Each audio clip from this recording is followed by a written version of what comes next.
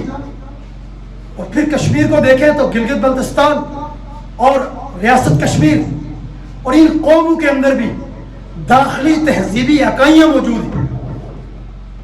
یہاں پر یہ ایک ملٹی کلچرل اور ملٹی ریلیجس یہ سوسائٹی اور سماج ہے.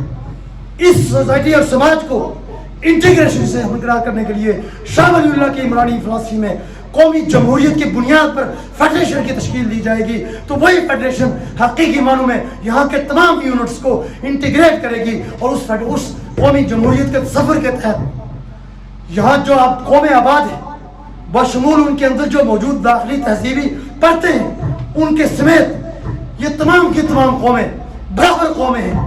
کوئی بڑی قوم, کوئی بڑا بھائی, چھوٹا بھائی, سب تصورات لغو اور غلط ہیں. بطور فرد جیسے تمام انسان برابر ہیں, بطور قوم بھی تمام قومیں برابر کی برابر ہیں. یہ اس کا بنیادی تقاضا ہے. اور دوسری بات کہ ان قوموں کے وسائل کے اوپر سب سے بنیادی حق, اساسی حق اگر کسی کا ہے تو ان قوموں کا حق ہے. ان قوموں کے حق کو سلب کر کے کسی کو بھی طاقت کے بلبوتے پر ان کے وسائل پر قبضہ کرنا یہ قومی جمہوریت کی روح کے خلاف ہے. اور جہاں بھی یہ چیز قائم ہوگی وہاں پر کبھی بھی ٹرو فیڈریشن قائم نہیں ہو سکتی. اسی طریقے سے قومی جمہوریت کے تصور کے تحت قوموں کے پاس حق خود اختیاری کا ہونا یہ بنیادی اس کا تقاضا ہے. قوموں کے حق خود اختیاری کو سلب کر کے جو فیڈریشن ہوگی وہ فیڈریشن جبر کی فیڈریشن تو ہو سکتی ہے, لیکن وہ فیڈریشن والنٹری بنیادوں پر قوموں کی ول کے ساتھ وہ ایگزسٹ نہیں کر سکتی, اور پھر اس فیڈریشن کے اندر کبھی بھی مسائل وہ حل نہیں ہو سکتے.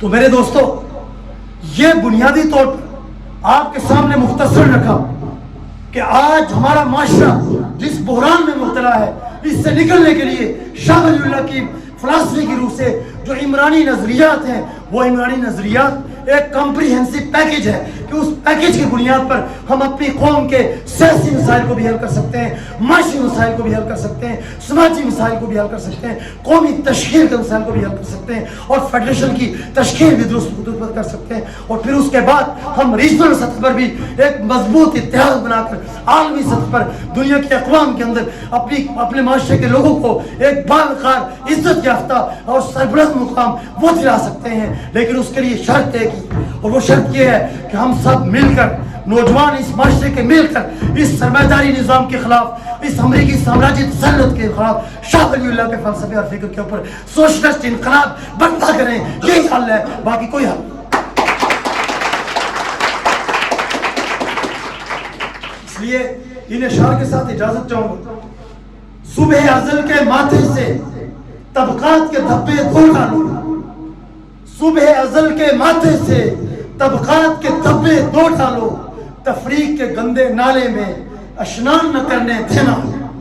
اور انسان کے بچے مرتے ہیں چند بھیڑیے جب بازاروں میں, انسان کے بچے مرتے ہیں چند بھیڑیے جب بازاروں میں اپنی جیبیں بھرتے ہیں. اور اسی طرح خیرات کی لمبی لائنوں میں تذلیل انسان بند کرو، خیرات کی لمبی لائنوں میں تذلیل انسان بند کرو. محنت جب کہ سانجی ہے تو روٹی پھر کیوں کھدی ہے؟ صبح ازل کے ماتھے سے تنخواہ کے دبے دو ڈالو.